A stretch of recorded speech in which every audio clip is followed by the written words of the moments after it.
Well, hey, what's going on there, folks? I guess I better put the right screen on here. It is Earthmaster here. It's been a while since I've had an update. May 18th, 2019, about 6:54 p.m. my time here on the West Coast. And got a moderate-sized earthquake coming into the New Caledonia region here, 6.2. I guess this was originally set at a 6.8 magnitude, downgraded here by the USGS to that 6.2 magnitude earthquake, which is good. Don't need any more major quakes out there, right? Don't believe there's going to be any type of tsunami statement with this, but I do like to check it just on the updates to show you folks there. And normally I will use this one right here. Yeah, so right now there's yeah. Doesn't look like anything at all. Let me check this here real quick. 6.8. See, there was the. Looks like this was the one I was looking at here. Anyway, nothing. No type of tsunami statement going on, and that's definitely a good thing. Taking a look at the rest of the globe out here. Let's go back here. I don't want to reload everything, but okay, so yeah, taking a look at the rest of the globe out here on a flat scale map. This is not the actual globe. The Earth is not flat, right? Just 1 day magnitudes here, 2.5 and above. Definitely a little bit of earthquake activity off the coast of Oregon. And well, let's go back a few more days here and take a look at 7 days. Let's go 7 days, 4.5 and above.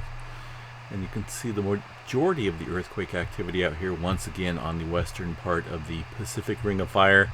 A couple bigger ones. We did see quite a few cluster of larger quakes over here near Papua New Guinea. But yeah, I think that I can't remember which one was the largest one in this sequence of quakes here. But they did have quite a bit there. Yeah, there was that 7.5 there a few days ago. So a large earthquake there taking place in that region there. Just haven't had time, folks, to update on the earthquake activity. It's been pretty busy here for me recently. Just life in general, you know, storm chasing out in Texas and some family visiting in town that I haven't seen in a while. So pretty busy. I'm going to try to get back into the routine of things here, folks. That way we can do our thing here on the channel and keep folks updated on current and yeah, current information on the earthquake activity out here, and also just various other stuff, including space weather data and volcanic activity as well. Gonna try to get back into the swing of things. I want to look at the California map here. Just pretty quiet. Really quiet, actually. A little bit of activity near Mammoth Lakes, California. 3.1 near West Bishop. The big deal I want to point out right now, which I've been watching. I haven't done any updates once again, but I've been watching this. This here is the slow slip event map, right? And can you guys tell me anything different that you see about this map? If you've seen any of my update videos in regards to the Cascadia subduction zone, you'll know, or you'll be aware that we talk a lot about the activity that occurs here within this region. The slow slip event detection system here has been very active in a region where we haven't seen it in quite some time.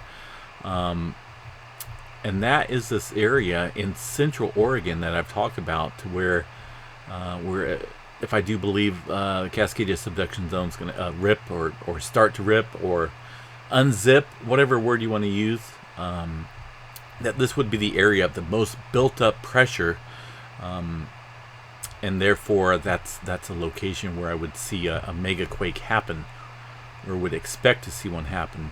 Now, while we've been seeing over the last 48 hours, now this is not just the last 48 hours. Well, it is on this map, but the activity that has been occurring there has been occurring over the past 5 to 6 days. So if I were to go back here beyond 48 hours, you would see a super large cluster of quakes within this region here. Now, as I mentioned, we've seen a lot up here to the north through Vancouver Island into Washington, south of Eugene into Northern California, but we've never seen a cluster of intense slow slippage movement like what's going on right now. So that it could be a good thing.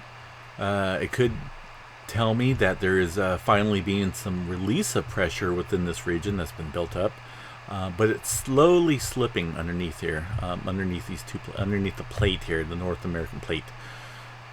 So in a way, it could be good news, right? But any type of slippage, you could have maybe it might jolt something down there. You know, it could create a moderate-sized quake up here along the surface. So we do want to keep an eye on this specific region here, just off the coast of Oregon, for any type of possible surface quakes. I know there's a little bit of activity occurring out in the ocean region there, off the coast of Oregon, actually 201 kilometers west of Bandon. That 4.2 occurring well off the Cascadia subduction zone here, but nonetheless, an earthquake there somewhat at the surface. Let's go back the last 7 days, 2.5 and above. That might give us a little bit more detail of what's not going on there, I guess, right? So that's about the only one that we see within that location there, as far as like surface type quakes there, when it comes to Washington Cascadia subduction zone here. So we'll keep an eye on it. It's it's very interesting to watch because it is a super large cluster, 28.2 hours of tremor being found within this single location here. So as I've always mentioned, we can see a lot of build-up pressure here, where we've seen parts of the plate here subducting underneath the North American plate in these upper locations and lower locations, but this area right in here always seems to be stuck, never showing any type of release of pressure or tremor within this area. But now we're definitely seeing it. So it's something new. I will continue to monitor this and give any updates if I think it warrants it. But like I mentioned, I am going to try to get back into the swing of things of doing more earthquake video updates, and possibly starting back up the live stream. So we'll see what happens. It's just a lot of life stuff going on right now. A little bit of earthquake activity occurring out in the Yellowstone National Park region as well. Nothing major, no swarming going on. Just a couple micro quakes out there in the northwest corner of the park there. Also kind of up there by Hebgen Lake. You can see these little spike of earthquake activity occurring there. So anyway, folks, I do want to encourage you to be patient with me, as I will try to get things in order and everything back into place, I guess, for possibly live streaming here again pretty soon. And yeah, try to get everything sorted out. Just life in general is throwing a lot of stuff at me at the moment, so gotta do what I gotta do on this side, and try to keep up on the channel as well. So anyway, folks, I do hope everyone out there has a great Saturday night. Over the past week or so, we've had quite a change in weather here in California. Just unbelievably cold temperatures for this time of year, and rain. I mean, we just normally don't get rain in the middle of May, and that's exactly what we're getting. We're getting quite a bit, actually. This could go down as one of our wettest Mays in history. Earlier today, I recorded an afternoon temperature of 47 degrees here in the Sacramento Valley of California, and that's just unheard of for mid-May. Our low temperatures shouldn't even normally get that low, so to have an afternoon temperature reading that level is just it's crazy cold.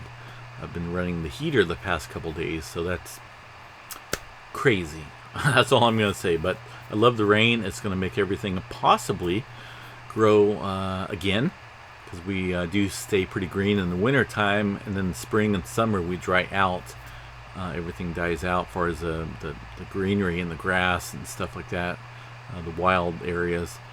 But with all this rain and more rain on the way, I think we could see a secondary greenery take place this year, which would be really cool. Anyway, stay safe, folks. Yeah, we'll chat you guys a little bit later, hopefully. Peace.